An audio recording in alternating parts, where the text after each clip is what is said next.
የእግዚአብሔር ትዕግስቱ ባያልቅ ነው። እንደኛ ያለ አረመኔ ያለ፣ እንደኛ ያለ ክፉስ አለ። መጨካከናችን ልክ አልፏል። እግዚአብሔር ዛሬም ፀሐይን ያወጣል፣ ዝናብን ያዘንማል። ዘመዶቼ እግዚአብሔር በዓመት አንድ ጊዜ መተን የምንቀልድበት አምላክ አይደለም። ምህረት ከሰው ልጆች ይፈልጋል። ምህረት ሳይኖረን ምህረት ልናገኝ አንችልም። ጨካኝ ሆነናል፣ እየተገዳደልን ነው። በገጠር ያላችሁት ሁሉ መስማት አለባችሁ። ክላሽ ይዞ ማስቀደስ አለ፣ ቅዳሴ አለ። ነፍስ የገደለባችሁ ሰው ቢኖር ያንን ነፍስ የገደለባችሁን ሰው ስለገደላችሁት የሞተው ሰውዬ ይመለሳል? አይመለስም። የሰው ያለህ ነው የሚያሰኘው። አምላክ የሞተለት ሰው ተናቀ። ለአንድ ሰው እኮ በግ አይደለም የታረደው፣ ክርስቶስ ነው የታረደለት። ታውቃላችሁ? ሰው ክቡር ነው። ለሰው አምላክ ሞቷል። ውድ ገንዘቡን በእርሻ የተዳፈነ ዕንቁ ፍለጋ ያለውን ከፈለ ማለት ዓለም ያዳፈነውን የሰው ልጅ ለመፈለግ ክርስቶስ ራሱን አሳልፎ ሰጠ። ያለውን ሸጠ ማለት አንዴ ርሶም ኩሉን ዘባይልውቱም ኩሉ ማለት ነው። ራሱን ባዶ አደረገ ማለት ነው።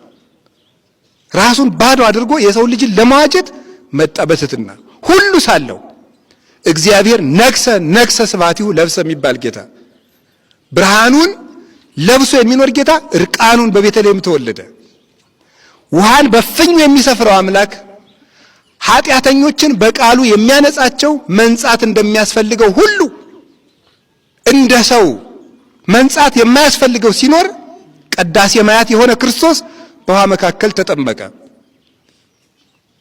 የቁራ ጫጩቶችን ሳይዘነጋ የሚያበላቸው አምላክ እናቱ እንጀራና ውሃ እየለመነች አሳደገችው።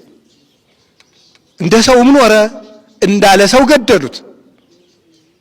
ሰው በሚሞትበት የክብር ሞት እንኳን ሳይገሉት እርቃኑን እንዲሞት ያደረጉት። ይህ ለኛ የተከፈለ ዋጋ ነው። ውድ ዕንቁ ነን። በየቦታው መስከር፣ በየቦታው መጠጣት፣ በየቦታው መጨፈር፣ በየቦታው መስፈን፣ ዳንኪራ፣ ሰማይን በጡጫ ምድርን በርግጫ በቃኝ አለ ማለት፣ ቂም መያዝ፣ ተንኮለኛነት የራስን ማዳፈን ይባላል። ሌት ተቀን እየበሉ ጾምን መሻር ይሄ ራስን ማዳፈን ነው። እግዚአብሔር ያሳያችሁ።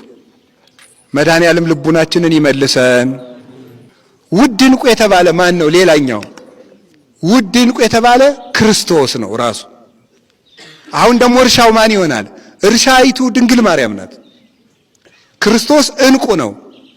እርሻይቱ ውስጥ ያለው ማለት በድንግል ማርያም ማህፀን የተገኘው ክርስቶስ ውድ ገንዘባችን ነው። እስቲ ውድ ገንዘባችን በሉ። ማን ነው እሱ? መድኃኒታችን ኢየሱስ ክርስቶስ ውድ ገንዘባችን ነው። ውድ ገንዘባችን ነው። ያላቸውን የሸጡ የተባሉ እነማን ናቸው? ያችን እርሻ ማለት ዕንቁ ስላለባት ማለት ክርስቶስን ለማግኘት ራሳቸውን ሁሉ የጣሉ የተባሉ እነማን ናቸው? እነ ቅዱስ ቂርቆስ ናቸው። ክርስቶስን ለማግኘት ያላቸውን ሁሉ የተው እነዚህ ምን ይባላሉ? ብልህ ነጋዴ ይባላሉ። ብልህ ነጋዴ የሚባለው ክርስቶስን ያተረፈ ሰው